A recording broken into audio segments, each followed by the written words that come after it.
Culture Club, brought to you by Hanom. Meet 30-year-old Brandon Cruz. I am a chanter with the Phenolian Oral History Project, and I'm an advocate for the Chamorro language and culture. Growing up around his grandparents, Cruz says they were very in tune with the culture. We would go down south to our family in Talafofo. That's where my grandma's from, and my grandpa's from Inarajan. And so, growing up, they only spoke Chamorro, so a lot of us grandkids, we were kind of, we were curious about why they're speaking in Chamorro, the language, because at that time, of course, we didn't really understand. We only know that they spoke to each other in Chamorro, if they're arguing, stuff like that. After middle school, Brandon left to Arizona, but after 2 years, he began to grow mahalang for his island home and the people. He says that was a turning point. I started doing some research, reading, and just realize all the injustices that our people have been through, our ancestors up till today.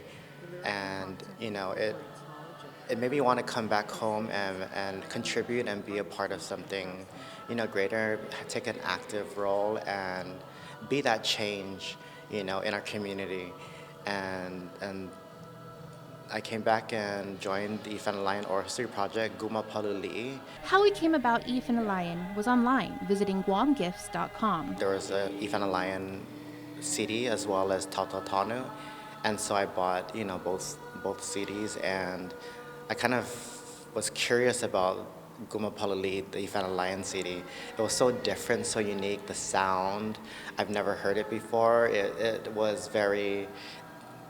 I got emotional just listening to the chants, and I kind of felt connected, like I wanted to be a part of that group. The mission of the group was to bring back old terms that are found in historical documents, obsolete terminology that is not used presently, and bring it back and use it in chant form, because it's the traditional way of sharing our history. He says his first class, he was filled with emotion. They chanted the chants that I requested that I kind of felt connected to. Like Ikula Mañana is always going to be my favorite chant. And, with joining the group, it allowed me to really think critically about the things in our community. Part of the work he was doing with the group was how to reintroduce through media the creation story, especially a documentary he, along with Manny Cruz, worked on. It would be his creative project for his master's program. I wanted to tell the creation story and, go into more detail about what the names mean, because there's variations in the names.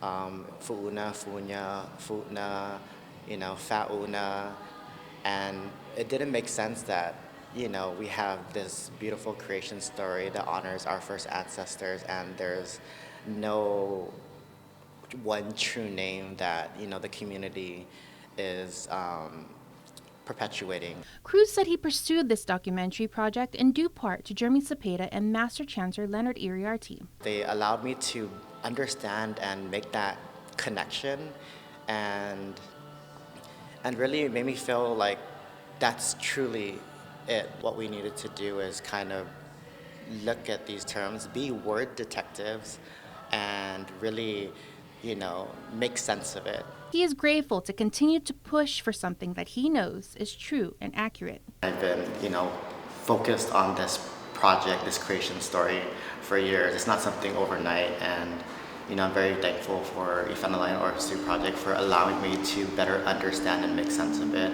And our purpose now is to share it with the community. Cruz says oral historian Arlene Steffi served as his mentor while working on this documentary. A culture without a creation story is like a family without a name. So the creation story is our beginning point.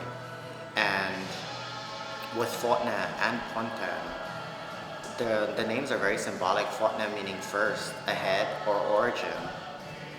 And then Pontan, the ripe coconut, symbolizes the coconut falling from its mother tree, floating in the ocean, and moving to a new land.